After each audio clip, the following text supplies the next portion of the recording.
Hi welcome to I dream. Junior NTR and ఆయన అభిమానుల మధ్య ఏం జరుగుతుంది?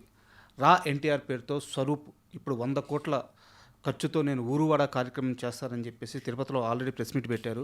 ప్రెస్ మీట్ పెట్టిన తర్వాత కూడా ఈ వివాదం సద్దుమనగట్లేదు. ఎక్కడైనా సరే ఒక హీరో ఫ్యాన్స్కి మధ్య వార్ ఉండడం కామన్. అయితే ఇప్పుడు సినారియో ఎలా మారిపోయిందంటే జూనియర్ ఎన్టీఆర్ ఫ్యాన్స్లోనే 2 వర్గాలుగా చీలిపోయారు. ఒక వర్గం రా ఎన్టీఆర్ని సపోర్ట్ చేస్తుంటే ఇంకో వర్గం ఎన్టీఆర్ గారు ఆయన అఫిషియల్గా అనౌన్స్మెంట్ ఇచ్చే వరకు ఆగండి, తొందరపడమాకండి, హీరో మాటనే పాటిద్దామని చెప్పి ఒక వర్గం తయారైంది. అసలు మొత్తం ఈ సినారియోలో ఏం జరుగుతుంది మనకి వివరించడానికి దర్శక నిర్మాత తమ్మారెడ్డి భరద్వాజ్ గారు మనతో పాటు స్టూడియోలో ఉన్నారు. వారిని అడిగి ఈ పూర్తి విషయాలు తెలుసుకుందాం. హాయ్ సార్, నమస్తే. సార్, యాక్చువల్గా నేను ఇంట్రోలో చెప్పిందే సార్, ఎక్కడైనా ఒక హీరో ఫ్యాన్స్కి ఇంకో హీరో ఫ్యాన్స్కి మధ్య గొడవలు ఉండడం కామన్. ఇప్పుడు పరిస్థితి ఎలా తయారైందంటే జూనియర్ ఎన్టీఆర్ గారి ఫ్యాన్స్ 2 వర్గాలుగా చీలిపోయారు. ఒకరు రా ఎన్టీఆర్ని సపోర్ట్ చేస్తున్నారు, ఒకరు హీరో గారి మాట కోసం ఎదురు చూద్దాం అంటున్నారు. ఈ మొత్తం సినారియోలో మీరేం అబ్జర్వ్ చేశారు సార్? అంటే ఎక్కడైనా ఏ హీరో ఫ్యాన్స్కైనా కానీ ఇట్లా 2-3 వర్గాలు ఉంటాయి ఎప్పుడు సార్. అంటే కొంతమంది హీరో గారికి కొంచెం దగ్గరగా ఉంటారు, ఆ దగ్గరగా ఉన్నవాళ్ళు కొంతమంది దూరంగా ఉంటారు కదా. దూరంగా అంటే రావటం పోవటం వీళ్ళందరికీ కొంచెం ఖర్చులు భరించగలిగిన వాళ్ళు వీళ్ళు రెగ్యులర్గా ఇక్కడికి రావటం, ఆయన షూటింగ్ దగ్గర ఎక్కడో కలవటం, ఆయన ఎక్కడికి వెళ్తే అక్కడ కలవటం లాంటివి చేసిన వాళ్ళకి ఆయనతో ఒక ర్యాపో కానీ ఇంటిమసీ కానీ ఉంటుంది. ఇంటిమసీ కాకపోయినా మాట్లాడే అవకాశం ఉంటుంది. ఓకే. మిగిలిన రాని వాళ్ళకి పెద్దగా ఉండకపోవచ్చు, కొంతమంది వచ్చినా కానీ అవకాశం రాకపోవచ్చు. సో వాళ్ళు అవకాశం రాలేదు, నన్ను కలవనివ్వలేదని చెప్పి వదిలిపెట్టారు ఆయన, హీరో గారిని. వాళ్ళు వెనకాల తిరుగుతూనే ఉంటారు అట్లాగే. ఈ మాట్లాడే వాళ్ళకి మాట్లాడిన వాళ్ళకి ఒక రెండు వర్గాల్లాగా ఉంటాయి. ఇది ఎప్పుడు జరుగుతుంది? ఎప్పుడు అన్ని చోట్ల అందరు హీరోలకు ఉండేది ఇది. సార్, సో దీంట్లో ఇప్పుడు వచ్చేటప్పటికి వీళ్ళు కొత్త ఏం కాదు, ఇంకో రకమైన టర్న్ తీసుకున్నాం. ఒక ఫ్యాన్ క్లబ్గా స్టార్ట్ అయ్యి ఇప్పుడు ఒక ఎన్జిఓగా టర్న్ తీసుకున్నారు వాళ్ళు. ఇది ఎన్జిఓ చేస్తామంటారు. అయితే హీరో గారి పర్మిషన్ లేకుండా, హీరో గారు ఎలాంటి అనౌన్స్మెంట్ చేయకుండా 100 కోట్ల రూపాయలతో సిఎస్ఆర్ ఫండ్స్ రేజ్ చేస్తాము, ఊరువాడ కార్యక్రమం చేస్తాము, ఎన్టీఆర్ గారి పేరు కోసమే చేస్తున్నాం కాబట్టి ఆయన చెప్పకపోయినా పర్లేదు అనే వాదన ఎంతవరకు కరెక్ట్? అంటే ఆయన మీద అభిమానంతో ఏం చేసినా చేయొచ్చు, బట్ ఆయన బొమ్మ పెట్టుకుని చేయాలంటే ఆయన పర్మిషన్ తీసుకోవాలి, 100% తీసుకోవాలి సార్. లేదు ఊరికి పేరు పెట్టుకుని చేస్తామంటే చేయొచ్చు, బొమ్మ పెట్టకుండా పేరు పెట్టుకుని చేసుకోండి. పేరు రామారావు, ఎవరైనా రామారావు అయ్యి ఉండొచ్చు కదా. రా అని పెట్టారు, పేరు పెట్టుకోలేదు కాబట్టి చేసుకోవచ్చు. ఎన్జిఓ అంటే లీగల్గా రిజిస్టర్ చేసుకున్నాక లీగల్ ఫండ్స్ తీసుకొని లీగల్గా చేసుకుంటే తప్పే ఉండదు, చేసుకోవచ్చు. కానీ ఎప్పుడైతే రామారావు గారు ఫ్యాన్స్ మేము రామారావు గారు కోసం చేస్తున్నాం, ఆయన చెప్తున్నారు అని అంటే మాత్రం ఇప్పుడు ఆయన ఇమేజ్కి ఇప్పుడు వీళ్ళు తప్పేమైనా చేశారు అనుకోండి, రేపు ఆయన ఇమేజ్ డ్యామేజ్ అవుతుంది కదా. కరెక్ట్. సో ఆయన పర్మిషన్ తీసుకోవాలి కంపల్సరీగా. బట్ ఇప్పటికే పేరు వాడితే మాత్రం ఆయన పర్మిషన్ తీసుకోవాలి. అయితే ఇప్పటికే ఎన్టీఆర్కి సంబంధించిన ఫ్యాన్స్ అసోసియేషన్ నుంచి ఒక లెటర్ రిలీజ్ చేశారు. రా ఎన్టీఆర్కి కానీ ఎలాంటి సంబంధం లేదు, ఎవరికి కూడా మీరు ఫండ్స్ ఇవ్వద్దు అని చెప్పేసి ఒక లెటర్ రిలీజ్ చేశారు. బట్ స్వరూప్ ఏమంటున్నారంటే ఎన్టీఆర్ గారు చెప్పలేదు కదా, ఆయన ఫ్యాన్స్ అసోసియేషన్ చెప్తే మేము ఎలా వింటాము, మమ్మల్ని ఎన్టీఆర్ గారు కలవాలి కదా అనేది ఆయన వాదన. కలవాలి అని రూల్ ఎక్కడా లేదు. ఎందుకు కలవాలి సార్? ఎందుకు కలవాలి? ఎందుకు కలవాలి? అవసరం లేదే. అయితే ఏంటంటే అసోసియేషన్ అని ఏదైనా రిజిస్టర్ చేసిన ఫ్యాన్స్ అసోసియేషన్ వాళ్ళు లెటర్ ఇచ్చారంటే వాళ్ళకి ఇన్స్ట్రక్షన్ ఉందేమో, ఇటువంటి చేయొద్దని ఇన్స్ట్రక్షన్ ఉందేమో, హీరో దగ్గర నుంచి ఇన్స్ట్రక్షన్ ఉందో, లేకపోతే హీరో గారు నోటీస్కి తీసుకెళ్లారేమో, ఏదైనా జరిగి ఉండొచ్చు. ఆయన నోటీసు లెటర్ ఇవ్వండి అని చెప్పారేమో. లేకపోయినా కూడా వీళ్ళు స్వతంత్రంగా తీసుకుని ఈ అసోసియేషన్ ఎవరైతే ప్రెసిడెంట్ గారు సంతకం పెట్టారో ఆయన వాళ్ళ కార్యవర్గంలో మాట్లాడుకుని ఎన్టీ రామారావు గారి పేరు మీద మనం చేస్తున్నాం కాబట్టి వాళ్ళు చేస్తున్నారు కాబట్టి అటువంటివి చేయకూడదు, మన ఫ్యాన్స్ పేరు మీద చేయకూడదు అనేది వాళ్ళ పాయింట్ అయ్యి ఉండొచ్చు. బట్ ఇక్కడ స్వరూప్ ఏం చెప్తున్నాడంటే ఆయన సంతకం కూడా లేదు, ఆయనే ఇచ్చాడని గ్యారెంటీ ఏంటంటే ఫ్యాన్స్ అసోసియేషన్లో హీరో గారు ఎందుకు సంతకం పెడతారు? ఫ్యాన్స్ అసోసియేషన్ లెటర్ ప్యాడ్ మీద హీరో గారు సంతకం పెట్టరు కదా. హీరో గారు లెటర్ ప్యాడ్ ఉంటే హీరో గారు సంతకం పెట్టాలి. ఫ్యాన్స్ అసోసియేషన్ ఒక లెటర్ రిలీజ్ చేస్తే హీరో గారు సంతకం ఎందుకు పెడతారు? లాజికే లేదు దాంట్లో. ఆయన ఎందుకు పెడతారు? అయితే మీరు ఎంత పెద్ద సీనియర్ చెప్పాల్సిన అవసరం లేదు. మీరు చాలామంది హీరోలను హ్యాండిల్ చేశారు, వాళ్ళతో కలిసి పనిచేశారు. వాళ్ళ అభిమాన సంఘాలను కూడా మీరు దగ్గర నుంచి చూసిన కృష్ణ గారు కానీ, చిరంజీవి గారు కానీ తొలి రోజుల నుంచి మీరు ఉన్నారు. సో అసలు ఈ ఫ్యాన్స్ అసోసియేషన్ను హీరోకి వాళ్ళిద్దరి మధ్య ఎలాంటి బాండింగ్ ఉంటుంది? నిజంగా హీరోకి రిప్రజెంటేషన్ వీళ్ళేనా? అంటే డెఫినెట్గా హీరోలతో బాగా క్లోజ్గానే ఉంటుంది. సార్ క్లోజ్గానే ఉంటారు, బాగుంటారు. వాళ్ళు కొన్ని చెప్తూ ఉంటారు, వీళ్ళు కొన్ని పాటిస్తారు.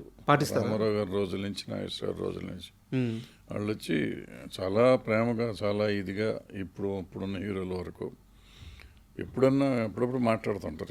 రెగ్యులర్గా రోజు వీళ్ళకి ఇంటర్వ్యూలు ఏమి ఇవ్వరు, కానీ ఎప్పుడన్నా అప్పుడు నెలకు ఒకసారో 2 నెలలకు ఒకసారి వస్తే ఎట్టా ఉంది, మనకి ఏమైనా సినిమాలు ఉన్నాయో, నడుస్తున్నాయా లేవో, ఏదో వీళ్ళు అడుగుతారు. వాళ్ళు చెప్తారు, బాబు అది ఉండాలి బాబు, ఇది ఉండాలి బాబు అని 4 చెప్పిపోతారు. సో వీళ్ళకి ఇష్టమైతే వీళ్ళు పాటిస్తారు. ఇప్పుడు మనతో ఇప్పుడు అంటుంటారు, మన సినిమా తీస్తుంటే ప్రతి హీరో నా ఫ్యాన్స్ ఒప్పుకోరండి అంటారు. ఫ్యాన్స్ అందరూ వచ్చి వీళ్ళకి చెప్పరు కదా. ఈ సోకాల్డ్ ప్రెసిడెంట్లు ఎవరో కొంతమంది వచ్చిన వాళ్ళు ఇద్దరు ఉంటారు కదా, వాళ్ళు వచ్చి బాబు మీకు కళ్ళ చొక్కా వేస్తే బాగోలేదన్నారు బాబు, లేదా మీరు ఆ పెట్టిన విగ్ బాగాలేదన్నారు బాబు, ఏదో చెప్పి వెళ్తారు. సో నెక్స్ట్ మనకు చెప్పేటప్పుడు వీళ్ళు మా ఫ్యాన్స్ ఒప్పుకోవట్లేదండి అని చెప్తానికి వీళ్ళు చెప్పేది అదనమాట. ఓకే, ఇది క్రైటీరియా.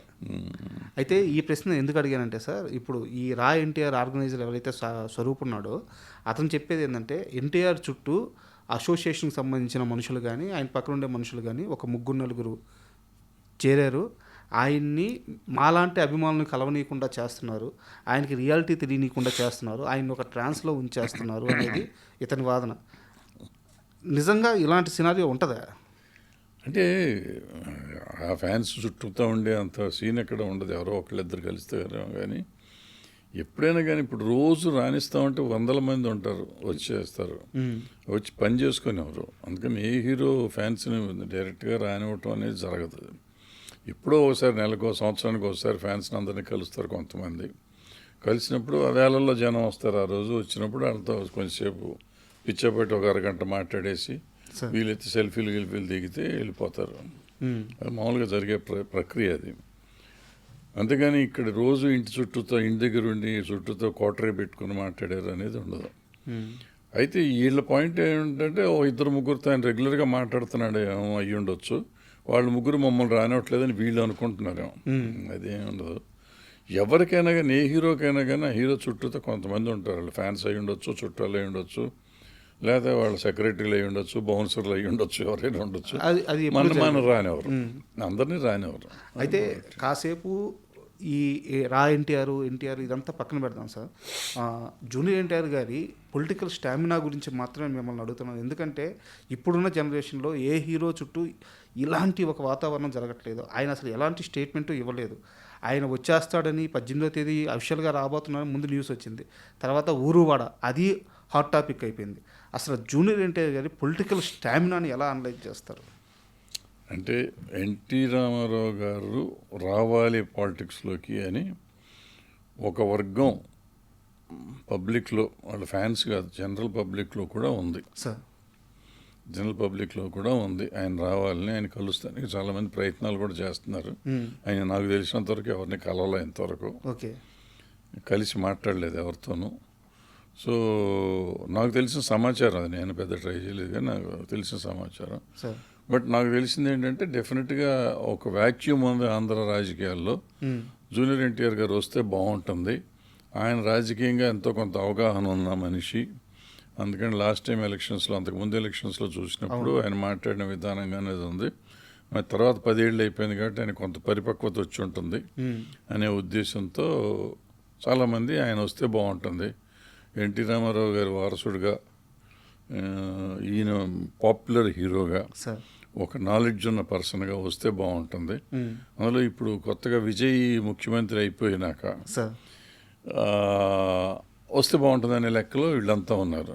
ఇప్పుడు మీరు చెప్పే రా అనేది కూడా అక్కడ విజయ్ వాళ్ళు కూడా ఇట్లాగే చేసి సోషల్ సర్వీస్ చేసి ముందుగానే వాళ్ళు ఒక ఫోర్స్ పెట్టి చేసి దాన్ని తీసుకొచ్చి వాళ్ళ ఎలక్షన్కి చేసేసరికి టోటల్గా ఇది వచ్చింది, నెట్వర్క్ వచ్చింది వాళ్ళకి, తమిళనాడు అంతా. సార్ సో ఆ నెట్వర్క్ను వాడుకోవటం ఈజీ అయిపోయింది ఆయనకి ఎలక్షన్లో, అందుకని మేజర్గా గెలిచారు వాళ్ళు.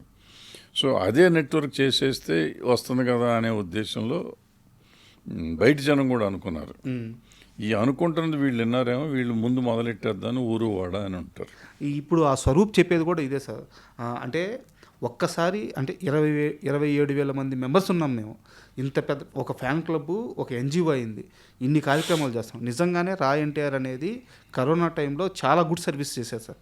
మేము ఎంతో కొంత అంటే ఆయనకున్న కోట్ల మంది అభిమానుల్లో మేము ఎంతో కొంత ఒక అడుగు అయితే ముందున్నాం, పనిచేస్తున్నాము. ఇలాంటి ఒక కార్యక్రమం పెట్టుకున్నప్పుడు హీరో గారు పిలిచి స్వరూప్ ఏంది అని అడిగినప్పుడు ఆయనకి మేము డీటెయిల్గా ఎక్స్ప్లెయిన్ చేస్తాం కదా, దీనివల్ల వచ్చే మంచి చెప్తాం కదా, ఆయన ఎందుకు మమ్మల్ని పిలవట్లేదు అనేదే నా బాధ అని చెప్పి ఆయన చెప్తున్నారు సార్. అంటే ఒక మనిషి ఇంత ప్రేమిస్తున్నప్పుడు ఆయన ఎందుకు దగ్గరికి తీసుకోవట్లేదు అనేది వాళ్ళ వాదన. అంటే భగవద్గీతలో ఒకటి చెప్తారు కదా, కృష్ణుడు ఏం చెప్తాడు, నీకు చేతనైంది నువ్వు చెయ్యి, దానికి ఫలితం ఆశించొద్దు అంటాడు. వీళ్ళు నిజంగా అభిమానులు అయితే వాళ్ళు పనులు చేయమనండి, ఆయన పిలిచినప్పుడు పిలుస్తాడు. నేను అభిమాని అండి, నేను ఎన్టీ రామారావు గారికి అభిమాని. నా శాయశక్తిలో నేను ఏదో చేస్తున్నా, ఏదో ఒక రోజు ఆయనకి తెలిసినప్పుడు నన్ను పిలుస్తాడు. అంతేకాని నేను పేపర్లో టీవీలో నాటిలో కనపడేసి నన్ను ఎందుకు పిలవడు, నేను పని చేస్తాను, నన్ను ఎందుకు పిలవడు అని చెప్పి నేను అడగకూడదు కదా. నిజమైన భక్తుడైతే దేవుడు ఎందుకు కనపడ్డాను రోజు అడుగుతాం. మన దేవుడి గుడికి వెళ్ళి పూజ చేస్తున్నాం, రోజు పూజ చేస్తాం. మాకు కనపడేంటి, నేను పూజ చేస్తున్నాను కదా, రోజు అన్నదానం చేస్తున్నాను, నేను రోజు అది చేస్తున్నా, హుండీలో డబ్బులు వేస్తున్నా, నాకు ఎందుకు కనపడతలేదు దేవుడు అని అంటే కనపడ్డు. టైం రావాలి అంతే, ఆ టైం వచ్చినప్పుడు ఆయన వస్తాడు అంతే. అట్లాగే హీరోలు కూడా అంతే. హీరోలు ఎప్పుడు ఎవరిని పిలిచి బాబు మీరంతా నా ఫ్యాన్స్ అవ్వండి అని ఎప్పుడు అడగల ఎవరిని. ఇన్ని వేల మంది కోట్ల మంది అభిమానులు అంటే వాళ్ళు చేసే నటన కానీ వాళ్ళు చేసిన సినిమాలు కానీ ఏదో చూసి వీళ్ళకి నచ్చి వీళ్ళు అభిమానులు అయ్యారు. అభిమానులు అయిన అందరినీ కలవాలంటే కూడా వర్కౌట్ అవ్వదు, వాళ్ళకు కుదరదు, టైం చాలదు. సో వాళ్ళు ఎప్పుడో చూసినప్పుడు వీళ్ళకి తెలిసినప్పుడు ఇట్లా 4 ప్రెస్ మీట్లు అయితే ఆయనకి గుర్తు వస్తుంది కదా. ఇంకోటి ఏంటంటే నన్ను ఎందుకు పిలవరు అని ఎప్పుడైతే మనం అడుగుతామో వాళ్ళు మన పిలవరు, ఇంకా పిలవటం కూడా మానేస్తారు. ఓకే, నువ్వెవరు డిమాండ్ చేయడానికి, నన్ను నీ పని నువ్వు చేస్తావంటే నాకు తెలుస్తుంది కదా 100%. ఇప్పుడు మీరే చెప్తున్నారు కరోనాలో చాలా బ్రహ్మాండంగా పనిచేశారండి, ఇంకోసారి ఎప్పుడో పని చేశారండి, చేస్తున్నారండి. సో డెఫినెట్గా అతను నోటీస్కి వెళ్తుంది. నోటీస్కి వెళ్ళినప్పుడు ఎవరయ్యా పిల్లడు, ఎందుకు చేస్తున్నాడు, దీన్నేళ్ల నుంచి చేస్తున్నాడు, అర్జెంట్గా కలుద్దామని ఆయనకి అనిపిస్తుంది. Sorry to interrupt you sir, ఇది కూడా చెప్పారంట ఆయన. ఈ కార్యక్రమాలన్నీ చూసి స్వరూప్ను పిలవండి, ఆ రా ఎన్టీఆర్ వాళ్ళతో నేను మాట్లాడాలి అని చెప్పి ఫోన్ చేపించారంట. బట్ చేపించిన తర్వాత కూడా కలవలేకపోయారంట. ఆయన మళ్ళీ లేదులేండి కుదరదు అని చెప్పేసి ఆయన పక్కన ఉండే వాళ్ళు చెప్పారు. ఎన్టీఆర్ గారు మమ్మల్ని అడిగారు 2-3 ఏళ్ల క్రితము కలుద్దామని చెప్పి, అది అక్కడితోనే ఆగిపోయింది. ఎందుకు ఆగిపోయిందో కూడా అర్థం కావట్లేదు అని కలుద్దామని చెప్పారు. ఎన్టీఆర్ ఈయనతో మాట్లాడారా? లేదు, వాళ్ళ చేత ఫోన్ చేయించారంట. ఎవరితోనూ ఫోన్ చేయించారు కదా, ఫోన్ చేశారు కదా. అవును, అంటే నిన్ను గుర్తించారు, అయిపోయింది కదా. దాంతో సాటిస్ఫై అవ్వచ్చు కదా. ఎన్టీఆర్ నాతో మాట్లాడాలి అనుకోవటం ఎందుకు? నిన్ను గుర్తించారు అంటే ఆయన మనసులో ఉంది, ఆయన మనసులోకి వెళ్ళింది నీ పేరు. సో ఎప్పుడో పిలుస్తారు. నిన్న ఏదో ఎన్టీఆర్ నేను ఎక్కడో చూసి, ఎప్పుడుదో మరి ఇంటో తెలీదు, స్టేజ్ మీద మాట్లాడతా ఎన్టీఆర్ ఏం చెప్తున్నాడంటే, ఫస్ట్ సినిమా చేసినప్పుడు రామోజీరావు గారు నాకు దేవుళ్ళు అంటాడు, ఆ సినిమా ఫస్ట్ సినిమా ఆయన ఇచ్చారు. ఆ రోజు నేను మా అమ్మగారు నాన్నగారితోనే వెళ్ళాను. నేను నాకు అప్పుడు ఫ్యాన్స్ ఎవరు లేరు, నేను నాకు చిన్నపిల్లని కూడా నాకు ఏమీ తెలియని కూడా తెలియదు. అయితే ముజీబ్ అని ఒక ఆయన వచ్చాడు, ఆయన ఒక్కడే తాతగారి ఫ్యాన్ అనుకుంటా, నాకు కూడా ఫ్యాన్ అయ్యాడు. సో అక్కడి నుంచి ఇప్పుడు కూడా ఇక్కడ ఉన్నాడేమో అన్నాడు. అంటే అతను గుర్తుపెట్టుకుని అతను ఉన్నాడంటే వెంటనే అక్కడికి వెళ్ళి పిలిపించేం కలవలేదు, అక్కడ వాటేసుకోలేదు కదా. అట్లా గుర్తుంటుంది, గుర్తుపెట్టుకుంటారు. సో ఏదో ఒక రోజు వీళ్ళని కూడా గుర్తించి చెప్తాడు, ఇదిగో పలానా ఉన్నాడు, ఇతను అప్పుడు రా అని ఏదో పెట్టి చేశారు, అతను నా ఇది అని ఎక్నాలెడ్జ్ చేస్తారు. ఆల్రెడీ ఫోన్ చేసి ఎక్నాలెడ్జ్ చేశారు అంటున్నారు కదా, అయిపోయింది. ఇంకా దాని గురించి నన్ను వెళ్ళా అనేది కరెక్ట్ కాదు. అంటే నిజమైన అభిమానులు అయితే వీటి మీద బయటకు వచ్చి మాట్లాడకూడదు. నువ్వు చేసే పని చేసుకుపో, అంతవరకే నీ డ్యూటీ. తర్వాత మళ్ళీ కూడా ఈ నిన్న ఆ ప్రెస్ మీట్ తర్వాత వాళ్ళు మాట్లాడింది ఏంటంటే 100 కోట్ల రూపాయలు కలెక్ట్ చేయలేకపోతే 100 కోట్ల రూపాయల పని చేస్తామని చెప్పి చెప్తున్నారు. అదే సమయంలో హీరో ఆపేయమంటే ఆపేస్తామంటున్నారు. వాళ్ళు మధ్యలో నమ్మంది ఏంటంటే ఈ ఫ్యాన్స్ అసోసియేషన్స్ మాత్రం నమ్మట్లేదు వాళ్ళు. అయ్యే రోజు వాళ్ళకి ఉంటాయి. ఇప్పుడు నిజంగా చెప్పాలంటే కేవలం వాళ్ళు ఏదో పని చేస్తానంటారని మనం మాట్లాడుతాం తప్ప మామూలుగా ఫ్యాన్స్ ఇద్దరి మధ్య పోరాటం అయితే అంతే. ఇందులో ఇంటర్నల్ పోరాటాన్ని గురించి అయితే మనం మాట్లాడుకోవటం తప్పు. మీరు చెప్పినట్టు వాళ్ళు నిజంగా పనిచేశారు కొంతకాలం, ఇప్పుడు పని చేస్తారు అంటున్నారు కాబట్టి వాళ్ళ వరకు మనం మాట్లాడుతున్నాం. కానీ ఫ్యాన్స్లో డెఫినెట్గా ఉంటుంది. నీకు నాకు ఇప్పుడు మన ఇద్దరం ఇక్కడ ఉన్నాము, సో నీతో చైర్మన్ మాట్లాడతాడు, నాతో చైర్మన్ మాట్లాడలా. చైర్మన్కి నువ్వేదో చెప్తున్నావు నేను అనుకుంటా ఉంటా, అంతే కదా. సో ఇటువంటి అనవసరం సిల్లీ థింగ్స్ అనమాట. వాటి గురించి ఎక్కువ మాట్లాడకూడదు. ఒకటి, ఆ రా అనేవాళ్ళు నిజంగా పనిచేస్తుంది కరెక్ట్ అయితే పనిచేస్తుంటే అద్భుతంగా చేస్తున్నారు, ఇంకా కంటిన్యూ చేయమనండి. 100 కోట్లు ఉంటాయా, 200 కోట్లు చేస్తారా, 1000 కోట్లు చేస్తారా, అది లీగల్గా కుదిరితే చేసుకోవచ్చు వాళ్ళు. లీగల్ కుదరకపోతే చేయకూడదు. సో రామారావు గారు, ఎన్టీ రామారావు గారికి తెలిసేటట్టు చేస్తే పని చేస్తే తెలుస్తుంది కదండి, ఆటోమేటిక్గా తెలుస్తుంది అంతే. అనవసరంగా రోజు స్టేట్ ప్రెస్ మీట్ పెట్టి చెప్పడం కూడా తప్పు నా ఉద్దేశం. మీరు జూనియర్ ఎన్టీఆర్ గారిని చాలా సందర్భాల్లో దగ్గర నుంచి చూసుంటారు. ఆయన మాట్లాడే విధానం కానీ అవన్నీ అబ్జర్వ్ చేసి ఉంటారు. మీ అనాలిసిస్ ప్రకారం ఆయనకి ఎలాంటి స్కోప్ ఉంది? అంటే జనాలు కోరుకోవడం ఇదంతా ఓకే, తమ్మారెడ్డి గారి అనాలిసిస్ కావాలి నాకు. అంటే వాళ్ళ ఉన్న పరిస్థితుల్లో ఈ సినిమా వాళ్ళే మనకి సినిమా రాజ్యం వెళ్ళాలి అనుకుంటే ఎన్టీ రామారావు కంటే మించినోడు ఎవడు లేడు నాకు తెలిసి. అంటే అతనిలో ఉన్న లౌక్యం ఉంది, అతనిలో ఈ కొత్త విషయాలు తెలుసుకోవాలనే తపన ఉంది, రాజకీయం చేయగల చాతుర్యం ఉంది. సో అన్నీ ఉన్నాయి, అన్నీ కడిగలిపినవాడు ఎన్టీఆర్. మిగిలిన హీరోలు పనికిరారని కాదు, వాళ్ళల్లో కొంత లౌక్యం తక్కువ ఉన్నవాళ్ళు ఉన్నారు, కొంతమంది అసలు మనకి ఎందుకు ఈ గొడవ అనుకునేవాళ్ళు ఉన్నారు. ఇతనికి అది కాదు, ఇతనికి ఉంది, లోపల ఎక్కడో ఉంది తెలుసు. ఇతనికి డెఫినెట్గా లోపల ఎక్కడో రాజకీయంలోకి రావాలనేది ఉంది ఆయనకి అనిపించింది. నేను చెప్తున్నా, ఆయన ఉందని ఆయన ఎప్పుడు నాకు చెప్పలేదు.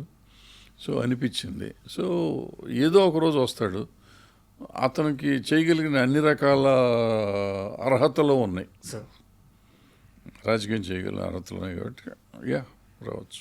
Thank you sir. ఎందుకంటే జనాల మధ్య గత కొన్ని రోజులుగా చాలా హాట్ టైప్గా నడుస్తుంది ఈ చర్చ.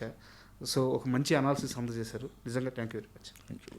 And for more videos, please subscribe to iDream channel. Subscribe to iDream Media. Please subscribe to iDream. Please subscribe to iDream. Please subscribe iDream. And please subscribe to iDream. For more videos, subscribe to iDream. please like, share and subscribe to the channel. Congratulations, iDream. Subscribe